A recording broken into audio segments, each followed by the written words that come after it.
Hey, I want to talk today about how I got into ping pong.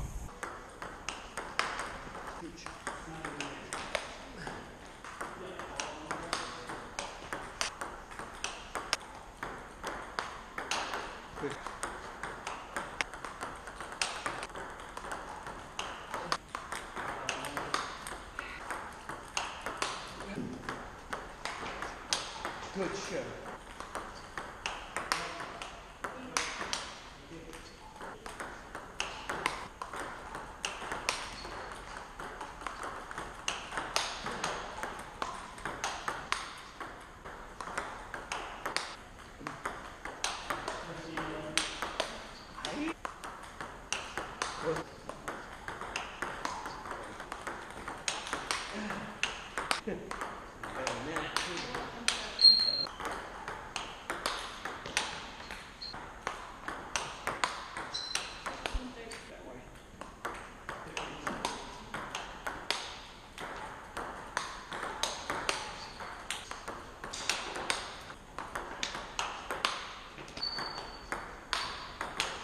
Ooh, boy, that came.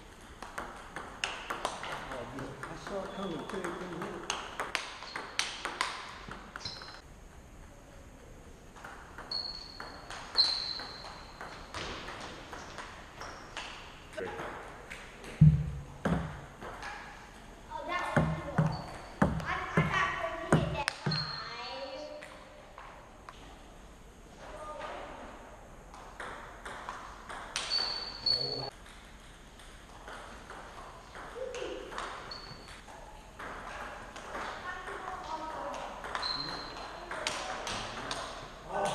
So, golf is like whatever. A good number of people play golf. That's, yeah.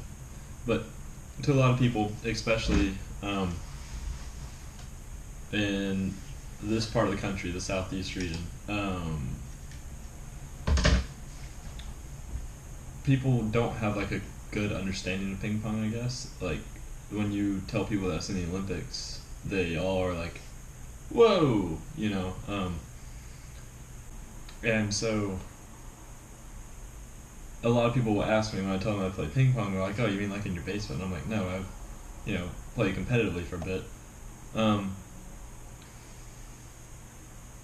So what I want to explain though is, why and how and what I'm doing. So back in like 7th grade, or 6th grade, yeah, I went to Boy Scout camp. I'm a Boy Scout, or I was a Boy Scout, am a Boy Scout, was a Boy Scout. Anyways, I went to Boy Scout camp, and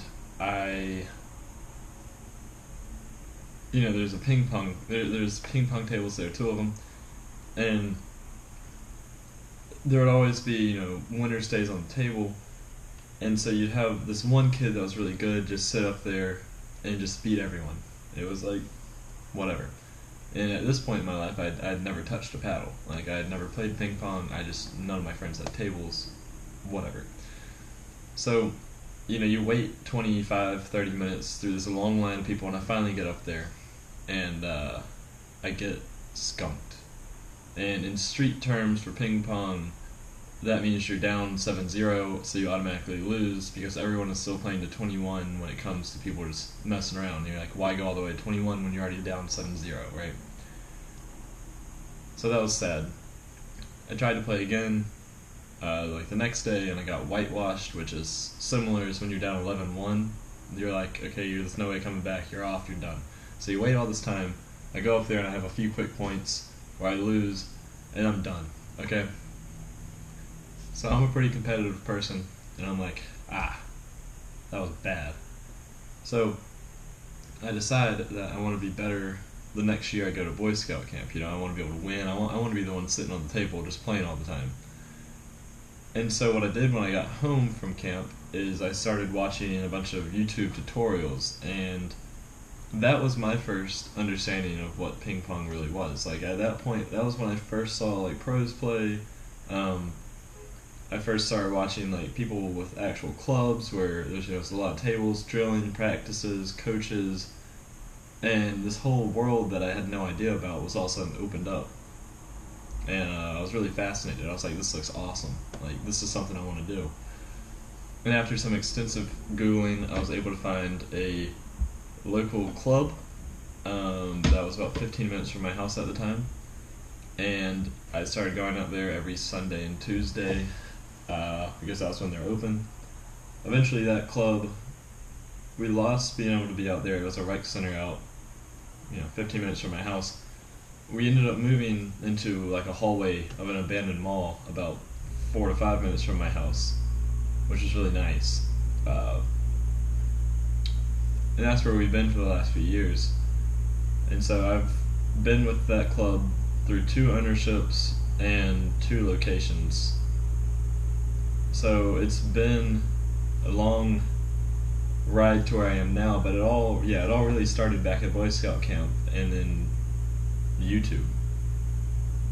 Yeah, it's a lot of fun. If you've never really played, you don't really understand it until you get to hit with like a real paddle. My paddle setup right now is around 180, if I remember right, the price. When you consider like a $5 paddle versus a $180 paddle, there's obviously something different. And a lot of people will ask me, what is the difference? And that's another thing that's really hard to put in words for me. Just the reactivity of the shot and the spin that you're able to induce and the power and the control, it's no comparison. But anyways, yeah, that's how I got into ping pong to start.